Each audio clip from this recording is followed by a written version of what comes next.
Mga kapatid, lumalakas ang panawagan na PBBM resign at ang sagot ng ilang nasa kapangyarihan banta ng kasong sedisyon.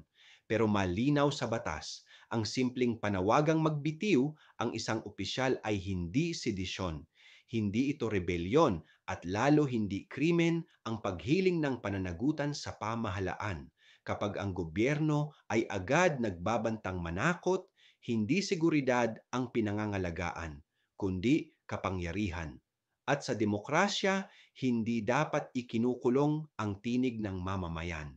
Mga kapatid, ang bayan ay hindi dapat ginagawang tahimik sa pamamagitan ng takot. Ang katotohanan ay dapat hinaharap, hindi tinatakpan ng panggigipit. Ako si Padre Jesse Galilea, may pusong Pinoy, kasama mo sa pananalig at pakikibakang panlipunan. Hanggang sa muli, mga kapatid.